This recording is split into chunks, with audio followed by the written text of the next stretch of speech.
तो माँ बाप की नींद खुल जाएगी, इसलिए आप थोड़ा चुप रहो। भगवान बोले अच्छा हम चुप तो रहेंगे, पर कब जागेंगे तुम्हारे माँ बाप? हम खड़े रहेंगे तब तक। बारिश हो रही है और नीचे पानी मिट्टी गब रही है मतलब हमारा पाँव गीला हो रहा। तो पुंडरीक के पास ईंट पड़ी थी, मिट्टी की ईंट। तो ईंट उठाई और भगवान की तरफ फेंक दी। सुनो, वो पाँव आपका गीला ना हो, ये ईंट ऐसे फेंक दी। तो ईंट भगवान के आगे गिरी और भगवान से कहा कि आप इस ईंट पे खड़े हो जाओ, मैं थोड़ी माँ बाप की सेवा कर, ये जाग जाएं, फिर पहले माँ बाप आपका दर्शन करेंगे, फिर मैं आपका दर्शन करूंगा। अब भगवान कमर में हाथ रख के खड़े हैं।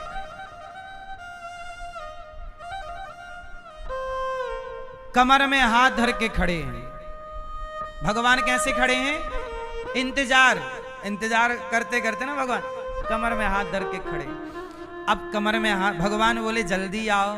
तो भगवान से पुंडरीक जी बोले ऐसा है प्रभु, अभी थोड़ा टाइम लगेगा, यदि आप किसी और के घर जाके दर्शन देना चाहो तब तक अपना निपटा आओ और भक्तों को, आप यहां बाद में आ जाना।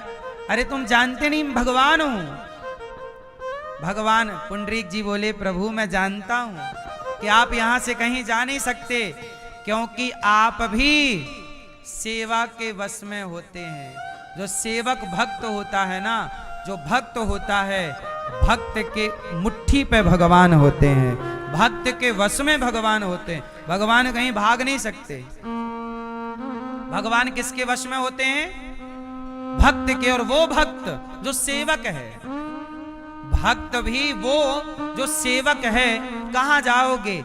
अब ये बात चल रही थी कि माँ बाप की नींद खुल गई, और जब खुली तो भगवान आए हैं, सूचना दी माँ भगवान आए हैं। अब तो उसके माँ बाप भक्त थे ही, भगवान को पाकर भगवान में लीन हो गए, भगवान में समा गए उनके माता पिता। भगवान ने कहा बेटा तुमने अपने माता पिता की सेवा की है, बताओ मेरे से कोई वरदान मांगो, तुम्हें क्या चाहिए? तब पुंडरीक जी ने कहा कि प्रभु आप कमर में हाथ रख के खड़े हो ना, बहुत सुंदर लग रहे हो। हम चाहते हैं कि आप सदा यहीं पर इसी तरह खड़े होकर हम जैसे तमाम भक्तों को दर्शन देते रहिए, और हम जैसे पतितों को अपने दर्शन से पवित्र करते रहिए। भगवान बोले तथास्तु। तो भगवान कृष्ण द्वारिकाधीश उस भक्त के कहने पर के ठीक है, अब मैं तुम्हारे कहने से यहां रहूंगा, और जब भी लोग मेरा दर्शन करने आएंगे तो तुम्हारे बारे में जब सुनेंगे तो उनके मन में भी माता पिता के प्रति श्रद्धा जागेगी। तो उस पुंडरीक नाम के भक्त पर कृपा करने के लिए आज भी भगवान विट्ठलनाथ जी, तो कृष्ण को महाराष्ट्र में विट्ठल जी के नाम से जाना गया। उन्होंने क्या नाम दिया? हे विट्ठल। क्या नाम दिया? हे विट्ठल। तो भगवान कृष्ण का नाम पड़ गया विट्ठल। क्या नाम पड़ गया? अब आप लोग कंफ्यूज हो जाते हो कि विट्ठल विट्ठल जपें कि कृष्ण कृष्ण जपें कि जगन्नाथ जगन्नाथ। अरे पगले, ये एक ही परमात्मा के अलग अलग परिस्थितियों में लिए गए रूप हैं, नाम है। तो जो जगन्नाथ हैं वही कृष्ण है, जो कृष्ण है वही द्वारिकाधीश है, जो द्वारिकाधीश है वही विट्ठलनाथ है। क्या है? अच्छा और सुनो, एक और सुनो। आपके पास टाइम तो है ना कि नहीं है? नहीं, सुनो। ये देखो, ये मैया अच्छी है। बोले हमारे पास टाइम नहीं, हम तुम सुनाते रहो, हम चली। ये मैया अच्छी है, अब हमारे पास नहीं रहा टाइम, सीधी बात है ना। नहीं है टाइम। सुनो, अब एक और सुना।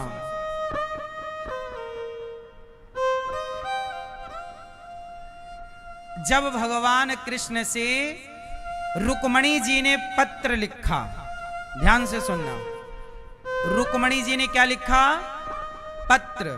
क्या लिखा, श्रुत्वा गुणान् भुवन सुंदर शृण्वतां ते, निर्विश्य कर्ण विविरैर्हरितोऽङ्गितापम्, रूपं दृशां दृशिमतामखिलार्थलाभं, त्वय्यच्युता विशति चित्रमपत्रिपं मे।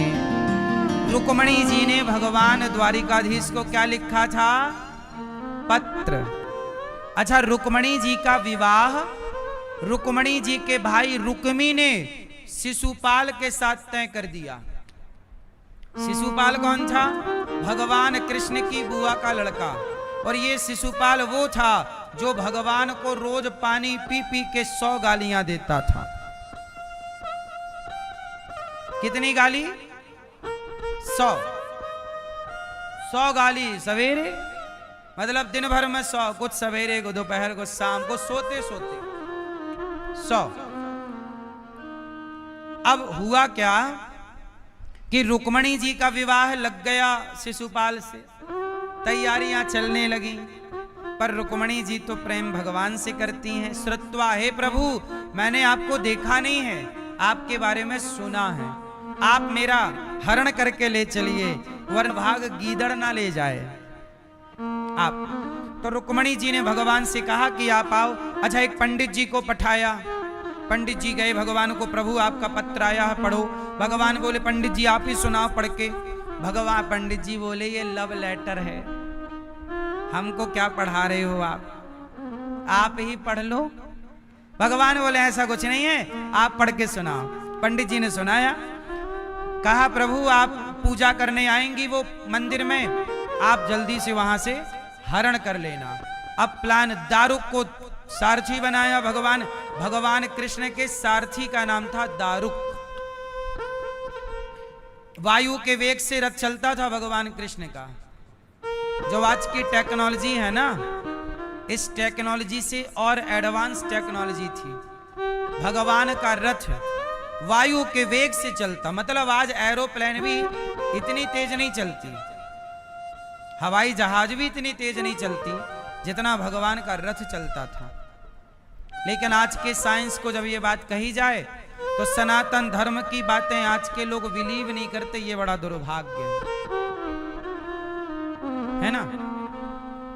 आजकल सनातनी अपने सनातन संस्कृति को, अपने धर्म को, अपने वेद पुराणों को महत्व नहीं देता, जबकि जापान का व्यक्ति अपनी जापान की अपनी संस्कृति को महत्व देता है।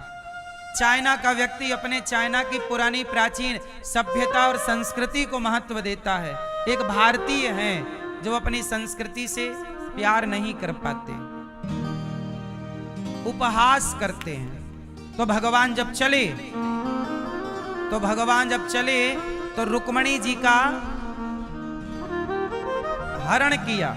रुक्मणी जी पूजा कर रही थी, और जब पूजा कर रही थी तो भगवान श्री कृष्ण ने रुक्मणी जी का हरण किया। तो जहां भगवान श्री कृष्ण ने रुक्मणी जी का हरण किया, वहां भगवान का नाम पड़ा रणछोड़। क्या नाम पड़ा? तो कहने का तात्पर्य यह है कि भगवान की एक और, जब भगवान जरासंध से युद्ध करते करते भागे, तब वहां भी भगवान का नाम रणछोड़ पड़ा। रुक्मणी जी के साथ जब विवाह किए, वहां से रुक्मणी जी को लेके भागे, तो उस भागने की, उस भाव की छवि को भक्तों ने मन में बसाया और मंदिर बना के वहां रुक्मणी और कृष्ण भगवान का मंदिर बना के पूजा शुरू कर दी। तो भगवान के अनेक लीलाओं के कारण अनेक नाम पढ़ते चले गए, पर वस्तुतः परमात्मा एक ही है। तो कुल मिलाकर आज आपको यह समझना है कि जो विट्ठलनाथ जी हैं, विट्ठलनाथ जी क्या मैसेज देते हैं कि जो माँ बाप की सेवा करेगा उसे चलकर मेरे पास नहीं आना पड़ेगा, मैं चलकर उस भक्त के पास आऊंगा। बोलिए विट्ठलनाथ भगवान की। इसलिए ये दास अनिरुद्ध कहता है कि आप भी माँ की सेवा करिए। इसलिए ये दास अनिरुद्ध गौरी गोपाल आश्रम में केवल सेवा करता है, वृद्ध माओं की सेवा, वृद्ध पिताओं की सेवा। यहाँ 315 वृद्ध माएँ रहती हैं, वो माएँ जिनको बच्चों ने घर से निकाल दिया। आपसे मेरी प्रार्थना है कि सेवा जप तप से भगवान मिले ना मिले, पर सेवा से मिलेंगे, इस बात की गारंटी है। इसलिए आपको भी गौरी गोपाल आश्रम में माताएं जो रहती हैं, आपको भी इन माओं के बेटा बेटी बनकर पुरुषोत्तम माह में अन्न सेवा करनी चाहिए। कभी आपने माओं को भोजन करा दिया, कभी आपने माओं को नाश्ता करा दिया। आप चाहें तो माओं को भोजन कराएं, नाश्ता बंटवाएं। कभी माओं को एक एक गिलास दूध की सेवा आपने कर दी, बेटी के जन्मदिन पर, बेटे के जन्मदिन पर। पुरुषोत्तम माह चल रहा है, जो भी आपकी माता की पिता की पुण्य तिथि आए तो इसमें भी आप ये अन्नदान कर सकते हैं। सेवा सेवा बहुत बड़ी चीज है। तो भगवान के अनेक रूप हैं, अनेक नाम हैं, और वो नाम रूप क्यों हैं? वो अनेक परिस्थितियां हैं। अनेक क्या हैं? परिस्थितियां।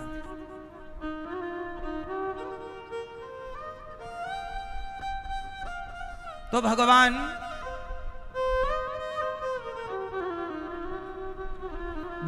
कैसे दिखते हैं? मतलब मैंने यहां से शुरुआत की थी। तो भगवान कैसे हैं?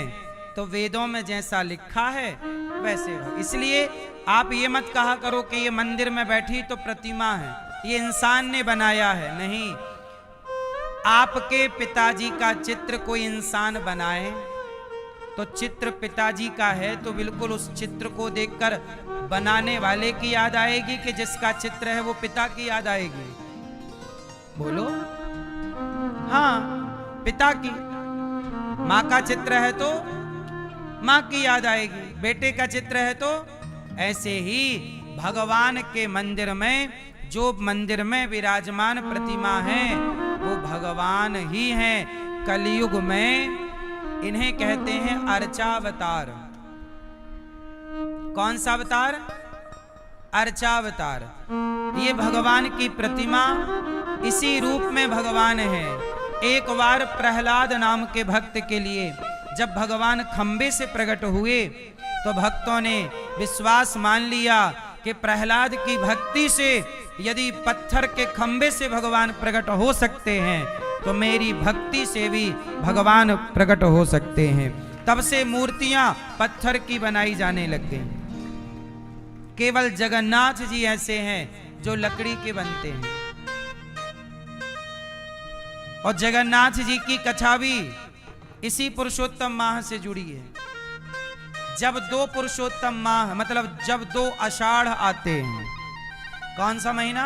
जैसे जेठ में इस बार अधिक मास कब आया? जेठ में। यदि ये अधिक मास आषाढ़ में आ जाता तो आषाढ़ में जब 2 आषाढ़ आते हैं, जब आषाढ़ अधिक बढ़ता है तो आषाढ़ के महीने में जगन्नाथ भगवान बनते हैं। पुराने जगन्नाथ जी, उनका अपना शमशान। आपको केवल भगवान जगन्नाथ जी ऐसे हैं जहां मंदिर के अंदर भगवान का शमशान भी है। आपने जगन्नाथ जी का शमशान देखा? जाते हैं तो वहां दर्शन होता है। जब 2 आषाढ़ आते हैं, कभी 15 साल में, कभी 20 साल में, कभी 25 साल में, ये क्रम आता है। तो जब भी 2 आषाढ़ आएंगे तब पुराने जगन्नाथ जी जाएंगे शमशान में, मतलब मृत्यु हो जाएगी, और नए जगन्नाथ भगवान जी, उस प्रक्रिया को बोलते हैं हृदय परिवर्तन लीला।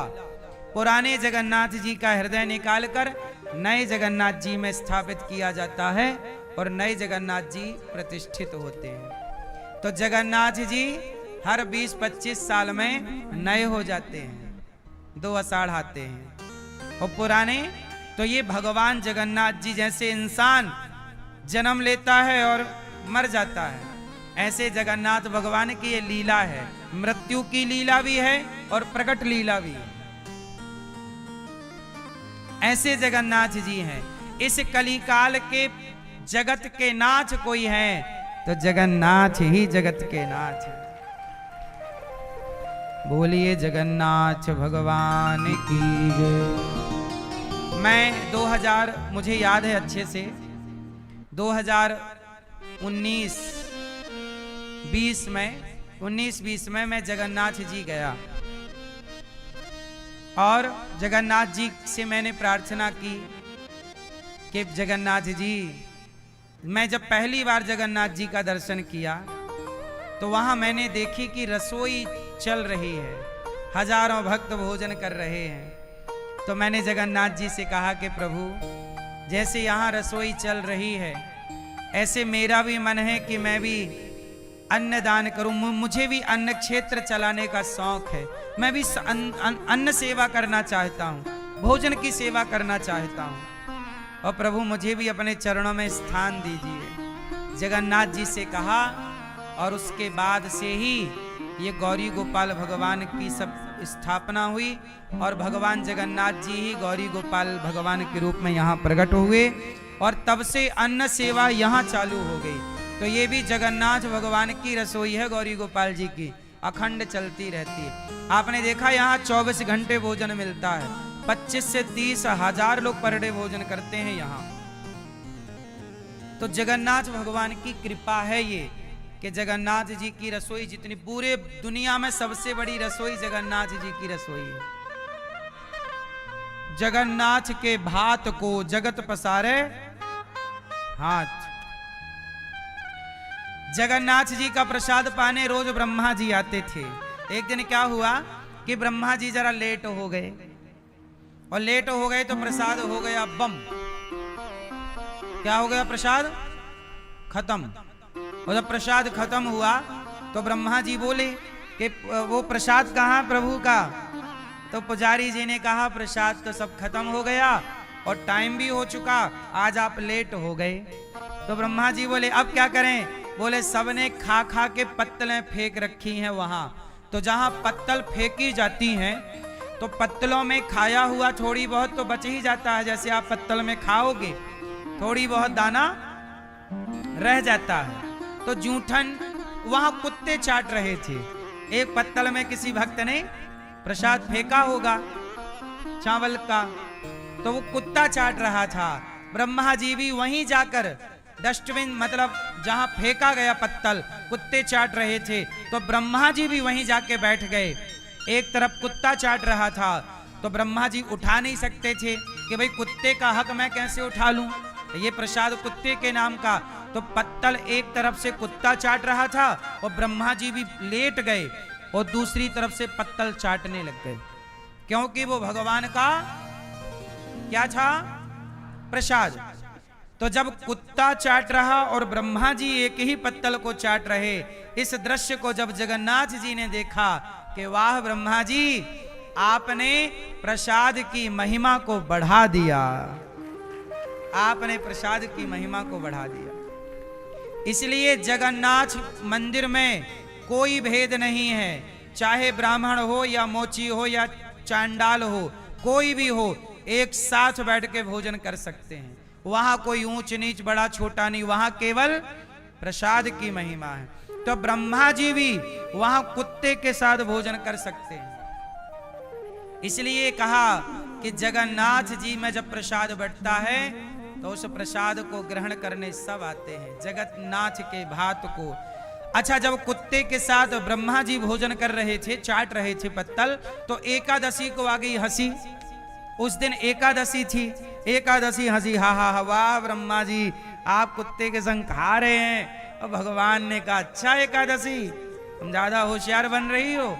तो भगवान ने एकादशी के पांव पकड़े, उल्टा लटका दिया, चलो आज से तुम यहाँ उल्टा लटको ही रहोगी। और जगन्नाथ जी के मंदिर के पीछे एकादशी को उल्टा लटका दिया और कहा कि आज के बाद एकादशी के दिन भी यहाँ चावल का भोग लगेगा और चावल भक्तों में बटेगा और चावल खा के भी भक्तों को एकादशी व्रत करने का पुण्य प्राप्त होगा।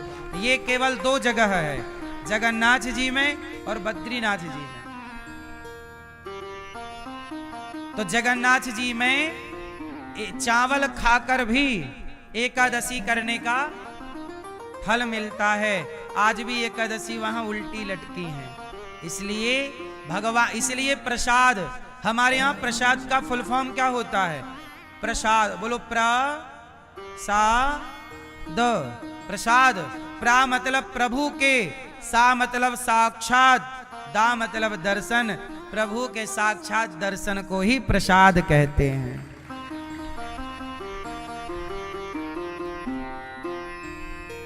प्रसाद की बड़ी महिमा है सनातन में। इसलिए जगन्नाथ जी का प्रसाद, बिहारी जी का प्रसाद, हम लोग तो प्रसाद ही पाते हैं।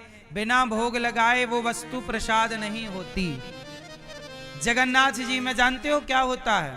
जगन्नाथ जी में जितना प्रसाद बनेगा सबका भोग लगता है। ये दास अनिरुद्ध, हम लोग जितना भी बनाते हैं ना, सबका भोग भगवान को लगाते हैं। जितना चावल बनेगा सबका लगेगा। ये नहीं कि चावल बनाया इतना सारा और भगवान को भोग लगाया 1 कटोरी, दाल बनाई इतनी सारी और भोग के लिए निकाली 1 कटोरी, रोटी बनाई इतनी सारी और रोटी निकाली भोग के लिए 2-4। नहीं, यहाँ जितना भोजन बनेगा, पूरी रोटी पहले भोग भगवान लगेंगे, अर्थात भगवान पाएंगे। पूरा चावल, पूरी भगवान भी। तो आप कितनी रोटी खा जाती हो? मैया आप कितना खाती हो? हैं? 1 टट्ठ चावल हैं? रोटी 5। सोचो आप लोग इतना खाते हो जबकि आप इतना कम काम करते हो। हमारे भगवान इतना काम करते हैं। हमारे भगवान की खुराक अच्छी है, इसलिए जितना बनाओ पहले सब भगवान को रखो, तुलसी डालो, भगवान को भोग लगाओ, फिर वो बचा प्रसाद हम और आप ग्रहण करें, वो है प्रसाद।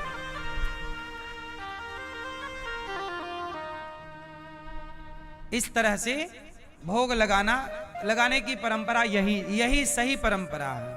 ये तो फिर काम चलाऊ है कि एक थाली पे तनक सा निकालो, दिखा दो, खा जा। ठीक है ना बाबा से यही बाबा ठीक, ना करने वालों से यही कर लो, यही अच्छा है। जो ये भी नहीं करते उनसे तो अच्छे आप हैं, ये तो कर रहे हो, ये भी सही है। तो कुल मिलाकर के भगवान के भक्तों की प्रसाद की बड़ी महिमा है मेरी माँ। तो ये गौरी गोपाल जी में अखंड 30,000 लोग पर डे भोजन करते हैं। ये रसोई भी भगवान जगन्नाथ जी की देन है, उन्हीं का आशीर्वाद। मैंने इन्हीं से बोला था और ये नहीं, और जगन्नाथ जी आ भी गए यहाँ पर। सोचिए जगन्नाथ जी जो यहाँ बैठे हैं, मैं इन्हें लेने नहीं गया वहां, भगवान जी स्वयं जगन्नाथ प्रभु स्वयं, एक भक्त आए और वो भक्त स्वयं जगन्नाथ जी लेकर आए।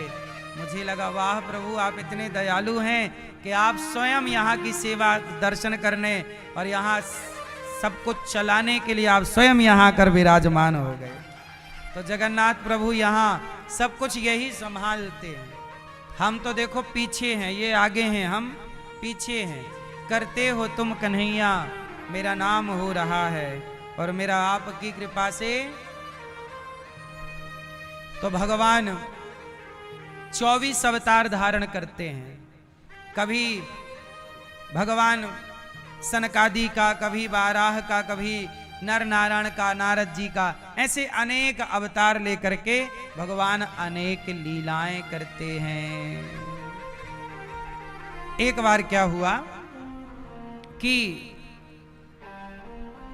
महाभारत में वेद व्यास जी महाराज ने 17 पुराण लिखे पर शांति नहीं मिली।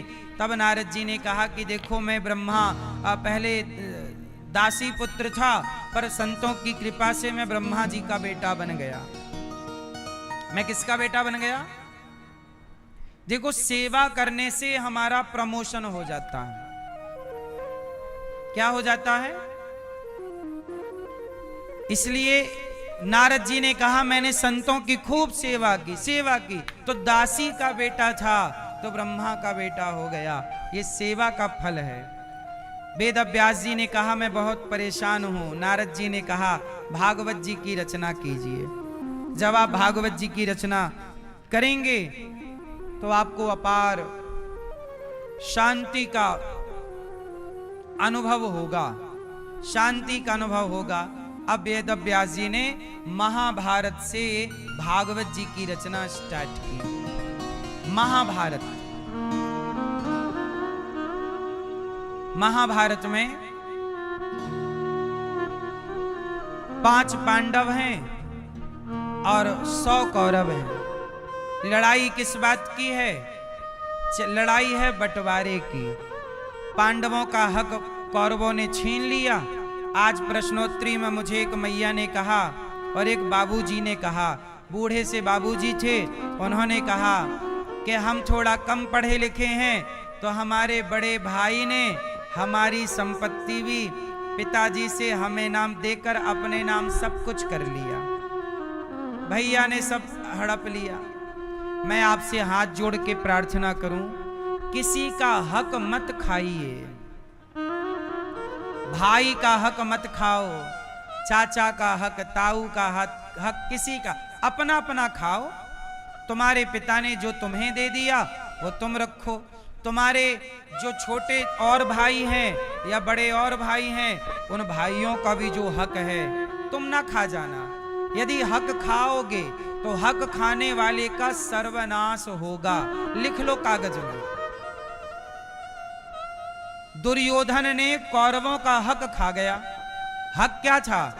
ऐसा था कि पांडवों और कौरवों का बंटवारा हुआ, तो बंटवारे में जमीन बटी। तो क्या बटा कि हस्तिनापुर मिला कौरवों को, हस्तिनापुर मिला, और धृतराष्ट्र ने पांडवों को एक बंजर भूमि का टुकड़ा पकड़ा दिया। ये लो, इंद्रप्रस्थ, जिसे आज आप दिल्ली कहते हैं। हस्तिनापुर मतलब मेरठ। तो एक भूखंड पकड़ा दिया, इतना सा टुकड़ा भूमि का, ये लो आप। पर पांडवों ने उस भूमि पर मेहनत की, नगर बसाया, बंजर भूमि को उपजाऊ बनाया और भगवान की कृपा से वो बहुत समृद्धशाली हो गए। फिर एक दिन क्या हुआ, पांडवों के महलों में दुर्योधन गया। और जब गया तो वो भौचक्का रह गया। अरे इतने बड़े महल, जहां पानी दिख रहा था वहां थल था, और जहां पानी जल की भ्रांति थी वहां जल नहीं था, और जहां थल की भ्रांति थी वहां जल था। तो दुर्योधन ऐसे जब देखा तो उसे लगा, यार ये तो बहुत तरक्की कर गए। तो दुर्योधन ने सोचा कि कैसे करूं कि पांडवों का धन हड़प लूं। जब उसने इंद्रप्रस्थ की तरक्की देखी, वैभव देखा, तो उसके अंदर क्या आ गया? लालच। क्या आया? फिर उसने क्या किया? अपने पिताजी से षड्यंत्र करके क्या किया? बोले पांडवों को बुलाओ, जुआ खेलते हैं। और धृतराष्ट्र ने पत्र लिखा, धर्मराज युधिष्ठिर बेटा आओ, कुछ समय हमारे पास बिताओ, हम तुम्हारे पिता हैं, बड़े पिता। ताऊ जी है ना धृतराष्ट्र, पांडु से बड़े भैया, तो पांडवों के क्या लगे? ताऊ जी, बड़े पिता। हम तुम्हारे बड़े पिता हैं, तुमसे मिलना चाहते हैं। अब पत्र जब धर्मराज ने पढ़ा तो धर्मराज तो धृतराष्ट्र को अपना पिता ही मानते हैं। भाई आप भी अपने बड़े पिताजी को पिता ही तो मानते हो, बोलो हाँ। तो बड़े पिताजी को पिता। धर्मराज तो आ गए पांडवों के साथ के, चलो पिताजी ने बुलाया है चलते हैं। पर क्या हुआ, उन्होंने जुआ का प्रोग्राम रखा। धर्मराज बोले कि मैं तो जुआ खेलता नहीं हूं। तो धृतराष्ट्र बोले अच्छा ऐसा है, दुर्योधन की खुशी के लिए खेल लो। अब आप लोग कई बार सवाल करते हैं कि जुआ खेलना तो पाप है, फिर धर्मराज युधिष्ठिर ने जुआ क्यों खेला? तो आपको जानकारी के लिए बताऊं कि धर्मराज युधिष्ठिर ने जुआ नहीं खेला। धर्मराज युधिष्ठिर तो केवल अपने बड़े पिता धृतराष्ट्र की आज्ञा का पालन किया। अब एक बात बताओ, जैसे कटप्पा कटप्पा ने बाहुबली को मार दिया। बोलो हाँ। तो अब आपने सोचा कि कटप्पा तो नौकर है, उसने अपने मालिक को क्यों मारा? सुनो, माँ ने जब तुझे ममता दीनी तब तूने माँ पहचानी। पर आजकल का बेटा ना दूध की कदर नहीं जानता। माँ के दूध की इज्जत आज की औलाद करना नहीं जानती। हाँ, माने तो मैंने माँ के पांव दबाए तो माँ रो रही थी। तो मैंने कहा कि माँ क्या हुआ, क्यों रो रही हो? तो माँ ने कहा कि बेटा अब मुझे लग रहा है कि मैं जल्दी ही चली जाऊंगी। मैया को सांस की बीमारी थी, अस्थमा था। हम लोगों ने दवाई तो खूब कराई पर सांस लेने में दिक्कत थी। तो मैया को लगा कि अब मैं मर जाऊंगी। तो मैया रो रही थी कि एक बार मुझे अपने बेटे की आवाज़ सुननी है। सोचो, एक माँ अपने बेटे की आवाज़ सुनने को तरस रही है। तो मैंने कहा माँ कोई बात नहीं, मैं आपके बेटे से बात कराता हूँ। तो मैंने फ़ोन लगाया, माँ के बेटे को स्पीकर पर किया। मैंने कहा भैया मैं गौरी गोपाल से बोल रहा हूँ और यहाँ आपकी माँ रहती हैं, आपकी माँ का मन है, वो आपसे बात करना चाहती हैं और उन्हें सांस की बीमारी है। अब बहुत लंबा टाइम नहीं है उनके पास, आप आओ अपनी माँ का दर्शन करो और ये लो बात करो। तो बेटे ने बोला, माँ कुछ कहती, बेटे ने बोला खबरदार आइंदा हमें फोन मत लगाइएगा, हमारे लिए तो हमारी माँ मर चुकी है, कोई हमारी माँ नहीं है। ये बात स्पीकर था ही मोबाइल पे, माँ ने सुन ली, माँ रोने लगी। मैंने माँ को कहा माँ ये संसार के रिश्ते हैं, ये संसार के रिश्ते संसार तक के ही साथी हैं और कुछ रिश्ते तो यहाँ भी साथी नहीं बनते, यहाँ भी साथ नहीं देते। माँ अब तुम अपने इस बेटे से मन हटाओ और भगवान में मन लगाओ। देखो ना बेटे ने कह दिया कि माँ तो मेरे लिए मर गई है। और माँ की इच्छा क्या थी? बेटे की आवाज़ सुननी थी, थोड़ी बात करने की। पर बेटे के पास इतना भी सहूर नहीं था, इतनी भी समझ नहीं थी कि माँ, अरे किसी माँ का बेटा गूंगा होता है ना, गूंगा, तो माँ भगवान के पास जा जा के कहती भगवान मेरा बेटा बोलने लग जाए, गूंगा है, बोलने, हे भगवान मेरा बेटा बोलने। किसी का बेटा ना बोले तो उसकी माँ रोती है, हे भगवान मेरा बेटा बोलने, हे डॉक्टर साहब मेरा बेटे बोलने लग जाए, ऐसी दवाई करो। वही माँ जिस बेटे को बुलाती है वही बेटा बड़ा होके अपनी माँ को चुप करा देता, चुप रहो। ये कौन सी समझदारी है, ये कौन सी शिक्षा है आपकी? अपनी जननी अपनी माँ का दर्द ना समझ पाए, तुम क्या समझोगे? वही कहा चौथेपन का, चौथापन मतलब बुढ़ापा, चौथेपन का हुआ सहारा माँ ने आस लगाए, चौथेपन का हुआ सहारा माँ ने आस लगाए। मरते दम माँ पानी मांगे बेटा पास न आए, मरते दम माँ पानी मांगे बेटा पास न आए। माँ ने तुझको दूध पिलाया, माँ ने तुझको दूध पिलाया,